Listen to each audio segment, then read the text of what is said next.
Actually predicted this. You thought you would win in the first round via knockout. What was it about Jimmy that made you feel this way?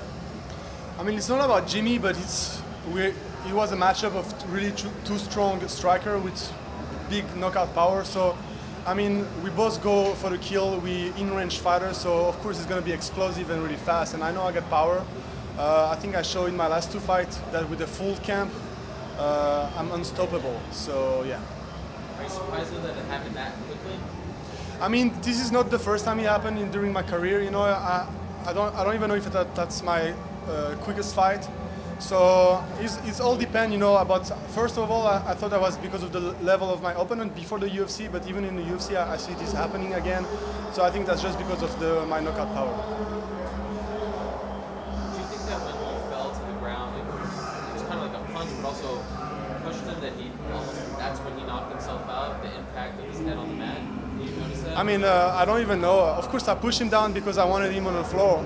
I wanted him on the floor so I can keep doing my ground pound. And I mean, if the head touched the ground, that's because already the light is off. Otherwise, the body naturally doesn't do it. So, I mean, I think I rocked him pretty bad before. When you compared, did you scout him being not lazy, but like, did you notice openings in the clinch at a time? Like, I mean, he has a slow pace. He like to look around, you know, bring the guys in place he wants, and he goes slowly because he has a lot of powers. But that's what it does, you know. He has a slow pace, but you know, when he unloads, he's really explosive. So I took that at my advantage for sure. Were you surprised? You had like a series of like uppercut over the top, uppercut over the top. You never really addressed it until too late. Were you surprised? Like you just accepted that? I mean, I don't even know what happened really. I didn't really check the replay, but it's fighting. You know, once you get a rock one time, you know, you gotta be reacting accordingly. And sometimes you're not able to, and you want to move that way, and instead of going the other way, and then that's the mistake you made, and that could be your last mistake. I mean, I think I proved that because he was supposed to be fighting for the belt next. So my goal is to go for the belt right away. I want to be the fastest rising guy for the belt. What if they give it to Gustafsson next? Would you be okay with that? I mean, I understand for sure because there is a beef with John Jones and Cormier. Both have a tough 5-round fight with Gustafsson, and I think the fans want to see that fight, the revenge and everything, you know, a lot of stuff. And it's a lot about what the people want to see too. You know, you got to make exciting matches, but I think I'm gonna be able to come there and make an exciting fight because I know I'm gonna knock both of them out. Would you be willing to wait, or if they do go the Gustafsson route, would you want to take another fight? I mean, I really want to fight for the belt next, so if I have to wait, I'm gonna wait. But I want to be active too, so you know, I'm gonna have to think about it. You've been very active this year. It's your third fight since February. Are you hoping to fight one more time in 2017? That was my goal, but it all depends about tonight's game. And you're very you're expressionless. You know, like are you happy now? Obviously, there you go. This is No, it's fine. Yeah. Yeah. Is this kind of surreal to you? What's happening here? I mean, no. I mean, I thought about it. I thought about that for a long time. I mean, this is like the accomplishment of like 10 years of training. You know, I started like no, actually 7 years of fighting. But I've been training more. It was just a long process, but then suddenly everything happened that fast. I think I just grabbed the right opportunities and I tried to make the best of it. After I knocked Misha out, I was already planning the same night the fight against the #2 contender in the world, one of the best guy, you know, a really scary guy, you know, knocking everybody out, you know. And even that night, the same guy in my corner was saying, "Oh, it's too risky, this and that," you know. And I was, "No, it's not risky, you know. Like I don't need to choose my opponent. I don't need to take my time. I don't need, you know. I got this energy going, and I wanna keep on proving the world, you know. So if I didn't have time to rest, you know, I didn't have time to rest, to take a vacation and stuff, you know, enjoy a little bit of time. I was really tired after my last camp.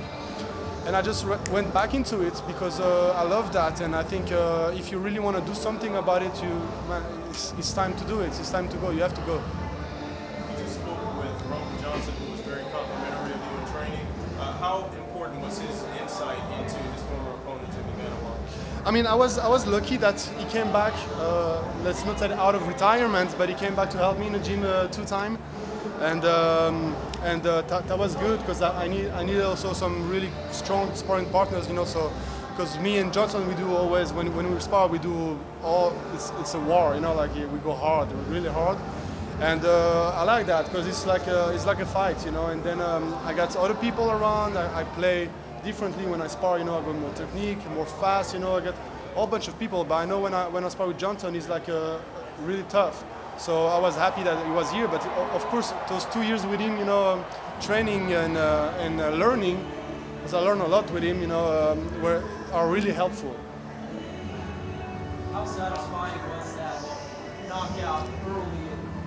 Gesturing afterwards to your wrist.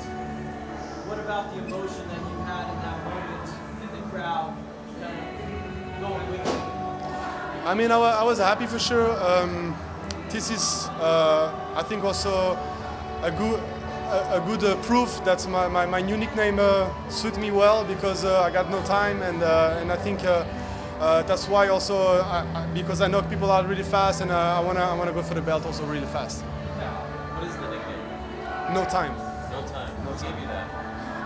I think it was my friend all around back home in Switzerland, also because Switzerland is a country of watches and you know stuff like that. So I think it suit me well, and yeah, I mean, yeah. That's great. And just curious, you came out with the Swiss flag.